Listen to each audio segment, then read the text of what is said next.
What's up, guys? Our wrestling podcast back at you with another episode. This is Dave Vicious along with Justin Total Package and Craig the British Bulldog, bringing you our perspective on the world of professional wrestling. No inside sources, no ties to the industry, just stories from the diehards, sharing opinions with you. Today's topic, what happened to Herb Abram's UWF?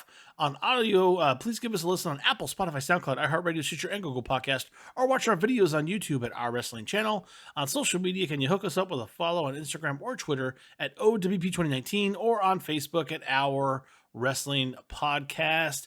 What is the UWF, Jess? This little shiny gem that you brought us this week. I know it's getting some movement this week, right?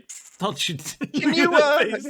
Craig is so opinionated about this, but yeah, this was my idea. I've always been kind of fascinated with Herb Abrams and the UWF, and I actually asked Jess. I was like, Jess, can we? I mean, it's been 2 years. Can we kind of do something on Herb Abrams and the UWF? And I'd really appreciate it. And what the hell? I've been asking for a Jamie Noble profile for months, and no one's listening to mine. I know, and I come out with this shit. My friend Craig gave me a really good thread actually about last week, and it was called "What If," and I'm actually working on some of those topics, and I just fell behind this week. But so Craig did, and this is not Craig's fault. This is my fault to do Herb Abrams. So I went down this rabbit hole, and Conrad does a podcast with Mick Foley. And last week, I don't know when this is going to air, but as we're recording this, about a week ago, they did an episode for Herb Abrams' UWF because Foley wrestled for him during that time, and so he's talking about him and all that stuff. And then I remember they did a Vice. That's right, Dark Side of the Ring. Yeah, they did Dark Side of the Ring on Vice for that like 2-3 years ago, called like the Cocaine Cowboy or something similar to that, cocaine something. And so I was like, dude, like I'm gonna go back. So I went on YouTube and I started just typing in Herb Abrams UWF, and they have all their power hours on there. They have their only 2 pay-per-views on there, which are all of it's atrocious. But I just started watching it, just going and then watching like the Dark Side of the Ring episode, then listening to Foley's podcast, and I went down this Herb Abrams rabbit hole, and I just did tons of blow, not really, and everything, and just not really, not at all, as a matter of fact. But I just was like, dude, we got to do something on this, because a lot of people equate Tony Khan to Herb Abrams, saying like he's just a fan. That's not. He was a fucking fan. I'm like, no, it like. Tony Khan's AEW, no matter what people want to say, is not a failure. It's a success. And I'm not saying it's going to last forever, but it's done its job for now, and we'll see if he gets better or worse. This, Herb Abrams UWF, this is a failure. This is a bad idea. This is the perfect example of a fan just getting their hands on money and just putting it on cocaine, hookers, and UWF. This is exactly what he did. Those 3 things in that order. That's fantastic. I was going to say I want to make sure I didn't speak before them, but according to some stuff you sent me, Jess, there's been sources that have stated that Herb Abrams on his pay-per-views on his gate that he sold didn't sell anything. It's actually the biggest gate loss ever because he paid every fan $50 to show up. What? He might have. Well, that guy, for the folks who don't know, that guy started a promotion where he decided he was going to look major league. He was going to tape his television, and he was going to have a big crowd because he was going to pay the fans to come in and be his audience for his television taping. So he paid 1,000 people $50 a piece. And to this day, it is the largest negative house ever in wrestling. Now, people of these big companies, they've lost more money on a show, but not on actually just a gate. It was negative $50,000. We paid the fans $50,000 to be there. That was according to. He might have, and you're going to get into some of the attendances in these fucking big arenas.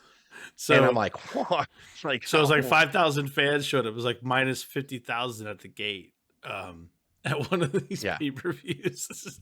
In hindsight, that didn't work out. But let's just jump right into this little gem. This is fantastic. Herb Abrams founded the UWF in 1990 to try to challenge Vince McMahon's World Wrestling Federation on a national level. He announced the promotion's formation at John Arisi's Wrestling Fans Fantasy Weekend convention in August of 1990. Despite having no experience in the wrestling business, Abrams was given a budget of $1 million by Sports Channel America to develop a weekly television series, which would become the UWF Fury Hour. Hold on. So, Apparently, they were just giving out television Yeah, contracts back who there. I don't who even. was giving random people $1 million to start a wrestling? What is federation? that channel? Sports Channel America? I'd never heard of it. And where did they get $1 million from? I think it was the they- I think it was local, like a Fox, almost like Fox Sports Nets. Sports channels were like local affiliates. I think. I could be How did they get $1 completely million? wrong, but I don't fucking- And why did they say let's put it on this unproven wrestling promotion? I know some rich people were like, wrestling easy ratings. What? Let's do it. Buy a ring. Here's $1 million. Hey, Herb Abrams. It sounds mafioso to me. Like there's some kind of laundry underneath or something going on. Like just hand them $1 million. Well, when you think you about may it, not I be mean, wrong about Yakuza in New Japan, like there's a lot of mafia related stuff in wrestling. It seems like it's because it's fixed, right? And back in the day, the history of wrestling in general is fixed sports where you think it's real. So Yeah. maybe. But not in 1990, you dumb fucks. Really, and this is why I'm very, very interested in this, because this is after the territories fell. It's different when we go back and talk about Bill Watts after he bought Mid-South and he turned it into Bill Watts' UWF, which They're you all should not. begging You for should not. TV They're not deals the for 20 same. years. Yeah, you should Not the not same. confuse Bill Watts' UWF with this, because it's not the same. But like they had television deals, local markets, like they were established. Crockett was awesome, like it was fun, and like all these things, all Dallas, Texas, with the Von Erichs and everything was like a huge deal. AWA Vern in the late 70s, early 80s, a big deal. Yeah. This was not that wrestling climate. After all that fell, this is early 1990s. Wrestling in America was getting ready to go into a big depression. Like, because everybody had seen it all. WWF had dominated everything and put everybody else out of business or bought everything, that there was no one left except for Ted Turner's WCW at this point, who was struggling on their own. Yeah, they weren't making money It's either. so fucking fascinating. This is so fucking fascinating. But here's the thing. I I mean, when you look at these names, and maybe it wasn't big names at the time, but overall they're big names. We're just thinking about who he was able to bring in. So only one sport gives you this much action. Only one series packs this much punch. And there's only one place in the world you can get the biggest, the baddest, the roughest, the toughest brawls in professional wrestling. Catch the greatest excitement on television with the sizzling, sensational, bone-crushing action of the Universal Wrestling Federation. the first Fury Hour tapings were held in Reseda County Club in the fall of 1990. And featured, which is basically just like it's an enclave above LA in the valley. Reseda is in the valley. Look at him. Look at him. Yeah, is that Herb Abrams? Yeah, that's Herb Abrams with the UWF Sports Channel television championship. He bleached his hair. Oh my goodness! He's looking at this serious Coke face. Like, we made better belts than that. Keep it together, Herb. Keep it together. Show the belt. But listening to some of these names, you got Billy Jack Haynes, Bob Orton Jr., Brian Blair, Cactus Jack, Colonel De Beers, Dan Spivey, David Sammartino, Don Morocco, Ivan Koloff, Kim Patera, Paul. You should have said Orndorff. David Sammartino. That's fine. Whatever. Steve it's Williams. all washouts. Jesus Christ. Yeah, but people like these guys. So the top homegrown talent He's like the included Guy Wild Fieri Thing, of Stevie wrestling. Ray, and Cutie Pie, Louis Spicolli, Bruno Sammartino, and Lou Albano were hired as commentators. Welcome to Flavortown. Oh no! The promotion held a taping in New York City at the New York Penta in January of 1991. That became plagued with legal issues. Wow. Why? That's not true. Yeah, it never That's happened. a lie. Well, Why the did, World what That's legal a lie. issues? That's a lie. Yeah, the World Wrestling Why are you lying, Federation dude? would just send cease and desist like crazy to the UWF after Honky Tonk Man Rick Rude appeared on camera. Both had recently walked out of the WWF, but were still under contract to the company. Honky Tonk Man would later explain that the check he received from Abrams for this taping had bounced, and he filed a formal complaint with the New York State Athletic Commission to get reimbursed. In fact, I was telling a story the other night. He had two bank accounts. He paid Andre, and he paid Killer Kowalski, and he paid Bruno, and they were paid on one checking account. Then when he paid myself and Bob Orton Jr. and some more guys, Greg Valentine, we get home on a Monday, take the check to the bank, and they said, this account's been closed. So he was giving us checks on closed accounts. Well, that son of a bitch bounces check to is- the Honky Tonk Man. Did he say? This anybody is getting gave, this like, is promo? this is amazing. Like this Let me tell you something about this That was- athletic that was competition. Honky. I never got paid. Shake, rattle, roll. Honky always got a promo like that's just what Honky said in his lawyer's Like he's office. in He's court, like, the yeah. Honky Tonk Man has an issue he'd like to take up with you if you can, like, it's just. I'm sorry, I just said Man. state your name, please. Huh. Honky tonk man. Why does it say shake, rattle, and roll in the back of your slacks? Oh, the Honky Tonk Man always wears these slacks. Don't ask questions of the honky tonk man. The Honky Tonk Man has a bounce check problem. Are you gonna help him or not? That's right. Abrams hired Howard Brody, the owner of Ladies Major League Wrestling, to help him expand UWF into the Florida market in mid-1991. That's Following legit. several house shows and a television taping at Universal Studios Florida, Brody was entrusted with finding a venue for the promotion's first pay-per-view event in June of 91 called Beach Brawl. Well, it's getting better, right? Please. It's getting better. So no, it's I mean, not. as far as not getting- names go. It's not getting better. Brody suggested the Odeum? Sorry, Expo Center in Chicago. Abrams insisted on holding Beach Brawl at the Manatee Civic Center in Palmetto, Florida. That sounds like a real great place to be. Everything's fine. Everything's fine. The pay-per-view was a disaster in both attendance. Only 550 people showed and a 4,000 seat venue, and pay-per-view buys were pretty much non-existent. Following Beach Brawl, Abrams ran one final He's a television little bit more taping. stressed. You see this? He's a little bit more stressed. Like this one, he's starting to fall apart. Oh my gosh, this guy. He's losing his shit. Yeah. How many people? He held How many? He held one final television taping at the War Memorial Auditorium before running out of fresh footage for Fury Hour. He had struck a deal with Brody to use footage from Ladies Major League Wrestling to fulfill his content creation obligations to Sports Channel America, and the two parted ways in the fall of 1991. Do we know how Herb Abrams made his money before wrestling? I didn't really see. Let's see. So Well, he Dave wasn't can keep he wasn't reading. using his own money anyway, right? I mean, honestly. Was he just a TV executive that got a budget of $1 million? No, they gave him, the network gave him $1 million because he said he had a product to sell. Let's see. Let's see. Career real quick. I just pulled the Wikipedia of Herb Abrams. In 1976, Abrams approached photographer Bill Apter while he was shooting Superstar Billy Graham on the streets of New York. He told Apter to spread the word that any wrestlers who made appearances in his father's clothing store in Flushing, Queens, would be allowed to take dresses or be allowed to take the dresses for their wives as compensation. Abrams moved to Los Angeles and started his first business, New York 9 Limited, in 1983. Abrams started a chain of plus-size clothing, for women called I'm a Big Girl Now in 1988. This can't be real. Fuck yeah. It's fucking real. So his father was in clothing, and so he started a chain. I didn't even know that until right now. I don't know. I don't think he got the money from, maybe he did get the money from that, but yeah, she started out in plus size Maybe, clothing. well, maybe that capital and that liquid that he was worth was able to get that $1 million front or loan. I'm a from- big girl now. Wow. I don't even know what to say. 'Cause it skips. He ran that chain. Abrams was married in 1989, and his father died that same year at the age of 64.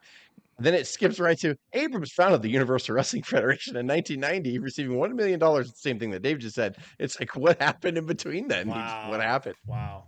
That's great. It's so good. I just got to power through. I don't want this to ever This end. is amazing. Abrams only ran three more shows after his Sports Channel America deal expired in late of 91. That's weird. This included a television taping at Spartanburg Memorial Auditorium. These are fantastic venue names. In June of 92, that aired on Prime Ticket as Thunder Hour. See, I remember Prime Ticket was like a Fox Sports Yeah, Network. The I think Lakers you're and right. Prime Ticket in Los They Angeles. were on Prime used Ticket. to- Yes, I remember. Why I am I do recall stuttering that. the way through this? You're good. You're good. Prime Ticket. Craig Meltzer. I read it all. A television taping at All Seasons Arena as part of the North Dakota State Fair in July of What? 93, which never aired, and Blackjack Brawl at Las Vegas MGM Grand Garden Arena in September of 94. He somehow scammed his way from like 1990 when you first started this to 1994. How the fuck do you bounce all those checks in the meantime? He just kept robbing from Peter to pay Paul. I have And no like, idea. I don't know how it fucking lasted for 4 years. The latter show, which was in MGM, aired live on Sports Channel America, yet it was a disaster again. Both attendance and critical reception. Only 600 people attended the show, and an MGM Grand Arena that was set up for 15,000. You can hide that with camera angles. Oh. No, you can't. We'll just tarp that off. We'll tarp all that off. It's so fucking brutal. I love it. God. It's a total train wreck. So who's the champ at this point? By like what we're missing is kind of like Steve who Williams. is what? It was Steve Williams. Yeah. Dr. Death. Yeah. It doesn't matter, but it's Steve. Abrams left for New York City to care for his ailing mother in December of '94, and wrestling. I'm gonna take care of my mom out. It's Piper. That's funny. Why? Why is it Piper? And by the way, I looked up Wikipedia, and I guess he wrestled for a bit too, and he was. I'm Herb Abrams. 500. That's a good house, man. I'm gonna take off real quick. So his wrestling name, Craig, was Mr. Electricity. By the way, just Who? throwing that in there. Herb Abrams. No, he didn't wrestle. I don't know. He and by the way too, I don't think I wrote it in here, but maybe I did. No. But one of the prelims name that he hired to work on purpose was called Davey Meltzer. Was called Davey Meltzer because he hated Meltzer because Meltzer always shit on all of his shows, going they don't have any point, they suck, they're awful, and so he created a prelim wrestler called Davey Meltzer. It's fucking the best. You know and what? Mick Foley wrestled. Mick Foley wrestled him. That's amazing. Yeah. And I'm happy for him, and that's actually the best thing that Herb Abrams ever did. It's his biggest contribution to pro wrestling. Besides maybe according to chicks at the same Wikipedia, his nickname was Mr. Electricity. That was like his wrestling. Oh, yeah, that was Herb. Yeah. So yeah, you can't make this stuff up. It's fantastic. In February of '96, a card there called St. Valentine's Day Massacre was scheduled to be broadcast live. stolen by Vince McMahon. Come on, you guys, wake up, you sheep. Yep, the Grand Olympic Auditorium on Prime Sports Network, but was canceled. Zoogs Rift worked for the company during this time and claimed Abrams' cocaine addiction drained the company of money needed to produce such events. Abrams died of a cocaine-related heart attack in July of '96 while still. You in don't New say. York. Oh yeah, he said that Herb was a party animal, and that's why he lost the business. He didn't know anything about the wrestling business, and he was hiring people, and then he wouldn't listen to them. He thought he knew it all, and it went right down the drain. So, Yeah. Wait, why? Where was he? He was in police custody apparently on July 23rd, 1996. He was at St. Vincent's Hospital in Manhattan. He had died there while he was in the custody of the police at the time. Get some. Yeah. So before his death, this is wild. This is like shit. Yeah, it's good shit. It's like the storyline of all storylines that never ran. You have to save. I'm a big girl now. Apparently, but to get this. I mean, you gotta hear this. This is amazing. Before his death, the police had found Abrams in his Manhattan office naked and covered in baby oil, destroying furniture with a baseball bat. Abrams' autopsy showed he had cocaine and Valium in his system when he had died. Who doesn't? It's normal. He was buried in the New Montfort Cemetery in West Babylon, New York. Abrams' ex-girlfriend said that during the last few years of his life, he had experienced paranoia when high on cocaine. Allegedly, that's weird. Yeah, it's weird. And it's also weird when you owe various people a ton of money, and he insisted on destroying furniture to find non-existent bugging devices he believed were secretly recording him. News for you, bro. You're not that important. Sorry, but it's amazing what'll happen. Al Burke claimed ownership of UWF's tape library following Abrams' death. In 2002, Burke partnered with Todd Okerlund of Classic Wrestling to repackage and license. Gene Okerlund's son. No, is it? It has to be, right? That's exactly what I thought when I saw that. It's not. It has to be. But this is interesting. Actually, go make your mark. The library was licensed through DirecTV and ESPN Classic Canada, so that stuff aired for a while around the circuits. You should license this through DirecTV. Hulk Hogan, come on in here. King Kong Monday this week of this morning. Dark Side of the Ring obviously got a hold of this, and they focused on the promotion titled "Cocaine and Cowboy Boots: The Herb Abrams Story" in May of 2020. It is the third highest rated episode in the show's history because the story is just fantastic. Jonathan Plumon released a biography on Abrams and his promotion titled "Tortured Ambition: The Story of Herb Abrams in the UWF" in September of 2021. Fantastic short story. I think Are there's there a couple, any? Sorry to interrupt. No, you're good. Are there any famous UWF matches that we know of at all, like classics or I mean, there's moments or otherwise, besides this guy being a there was human this big train wreck? 5-minute segment that Jess sent off to us for a little bit of research, and what they showed It was like the most it was of, their promo package, I think, to shop around Yeah. different markets. Yeah, it was, and it was like more than half of it was Orndorff. It was just like he was the biggest name. It was just a ton of Orndorff Wonderful. stuff. It was weird, and that's what I noticed about it. And then they talked about obviously Steve. Well, Williams let's as talk their about that, champion. right? Dave listed some, but they had Andre the Giant show up on some of their tapings and do promos. They had, Dave mentioned Wonderful and Dr. Death and Sid and like Mhm. Cowboy Bob Orton, San Martino like crazy. was there. Yeah, San Martino was their commentator. Well, because he hated Vince at the time and he was trying to so he's like, I'll do it for you, no problem. Like Craig DeGeorge, for people who remember Craig DeGeorge from like the late 80s, he did it. Yeah. Like Blackjack Mulligan, Barry Yeah. Windham's dad, was the commissioner. dude, Dan And B. Spivey Brian was Blair, there, bro. Dan Spivey was B. there. Brian Blair was like the locker room agent. Like, hey, Abrams brought him in, B. Brian Blair, Yeah. to be like the locker room and the booking guy and all that stuff. So Yeah. B. Brian Blair was like a big part of it too. So it's fucking crazy. Ludwig Borga, before he debuted in WWF as Before. Ludwig Borga. I don't remember what his name was here, but he wrestled for Herb Abrams UWF. And there was a lot of people that he pushed. Like, yeah. Mick Foley did a podcast recently, which is, like I said at the beginning, and he told this fucking great story about the cowboy boots where Herb Abrams was always heard of going, just you could hear him from around the corner trying to sell and shrill his shit, just going like, the crowd's going to love it. They're going to go nuts. And one of the times he called Foley up to his hotel room and he's like, yeah, come on up to my hotel room. And Foley's like, I don't know what that means. He's like, yeah, come on up. I'm going to show you something, a big surprise. And he just comes out, he's all, ta-da. And he's wearing these boots. And Foley's like, what? And he's like, my boots. And they were white boots, cowboy boots, and they said UWF in the 3 different colors on each side. He's like, the crowd's gonna go nuts. And he said that's who he was. Like, he's like, I don't have a bad thing to say They're about gonna him. go He nuts was, for his cowboy boots. Wow. yeah, he was like, he loved wrestling and he had no business being a wrestling promoter or doing anything of the sort. And all of the finishes were like double DQs and countouts because none of the talent wanted a job. You had Billy Jack Haynes, I'm not losing. You had Paul Orndorff, I'm not losing. You had Cowboy Bob Orton, I'm not losing. They're in an indie promotion.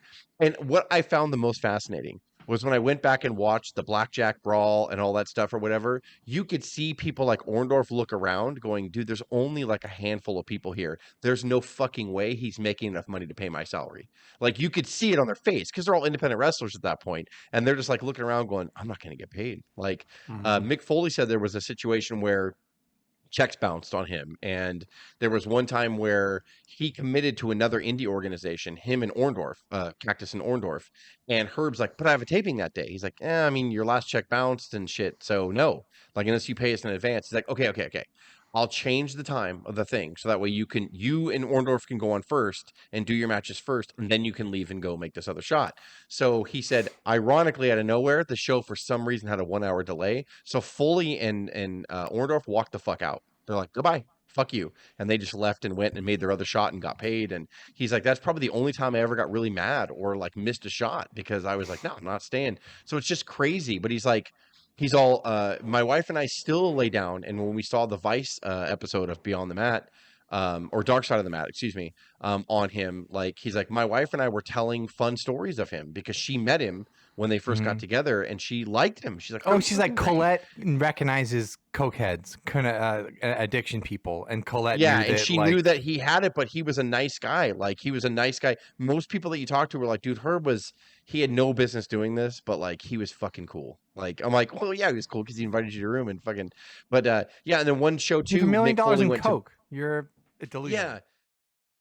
I will say that the experience I gained in UWF, especially when it came to the freedom on the microphone, was invaluable. I mean, it was at a UWF event where I described it as like a light switch clicking on, where I lost my trepidation in front of a camera crew. It's easy to get excited and to get deep into your character in front of a live audience. Much trickier to do it in front of a camera crew that's seen and heard it all.